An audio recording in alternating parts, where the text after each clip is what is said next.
Hasil olah TKP juga telah kami dapatkan beberapa fakta di mana di lokasi yang pertama tidak ditemukan jejak pengereman, kemudian ada benturan cukup panjang pada dinding kanan jalan.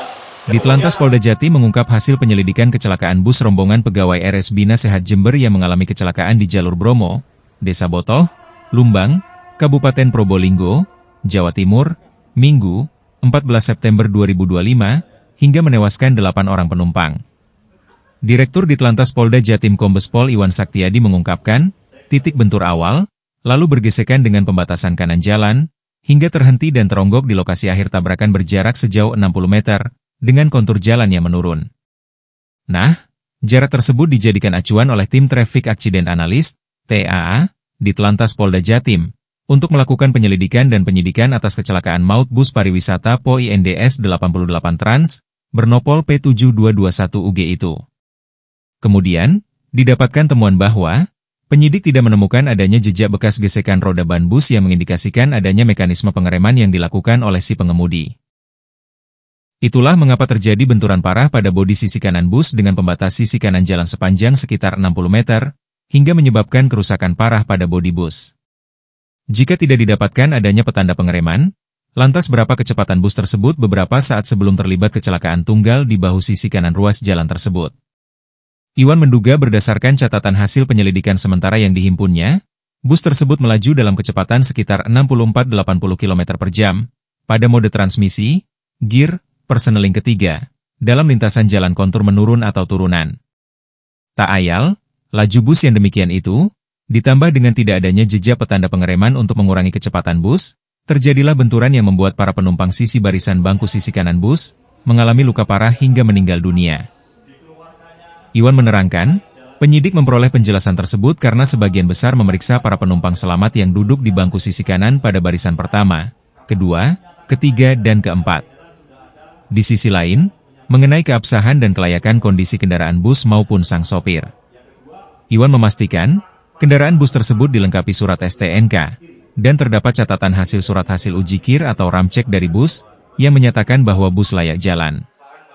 Selanjutnya mengenai kelengkapan keabsahan mengemudi dari sopir bus, Al-Bahri, Iwan mengungkapkan, ternyata sopir terbukti dinyatakan lengkap administrasi, karena memang mengantongi SIM B2 umum, khusus untuk kendaraan angkutan umum. Bahkan, pada hasil uji tes kesehatan seperti pemeriksaan kadar alkohol dan zat narkotika terhadap sang sopir. Iwan menambahkan hasil tes sopir bus tersebut, dinyatakan negatif alkohol dan zat narkotika jenis apapun. Namun, mengenai kondisi kesehatan pasca kecelakaan, Iwan tak menampik, sopir bus mengalami luka retak tulang lengan tangan kanan, sehingga masih harus menjalani pemeriksaan media untuk sementara waktu hingga dinyatakan tim medis. Bahkan, ia tak menampik, cepat tidaknya proses penyelidikan atas kasus kecelakaan ini, juga dipengaruhi oleh signifikansi proses pemulihan kesehatan dari sopir atau saksi dari pihak penumpang lainnya.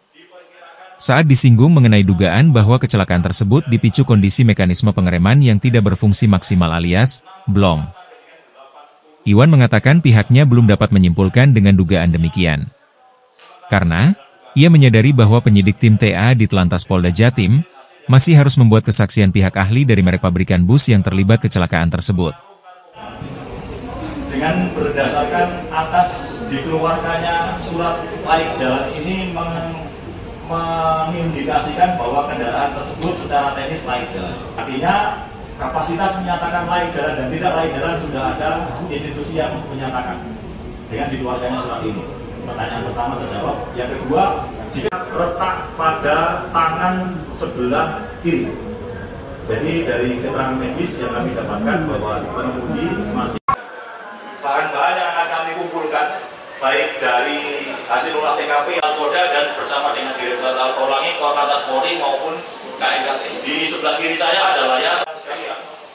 Hasil olah TKP juga telah kami dapatkan beberapa fakta di mana di lokasi yang pertama tidak ditemukan jejak pengereman, kemudian ada benturan cukup panjang pada dinding kanan jalan. Kemudian langkah berikutnya kami adalah di samping tim TAA Polda Jawa Timur, juga hadir tim TAA dari Mabes Polri dan juga KNKT yang hadir pada lokasi tersebut untuk melaksanakan olah TKP dan cek TKP.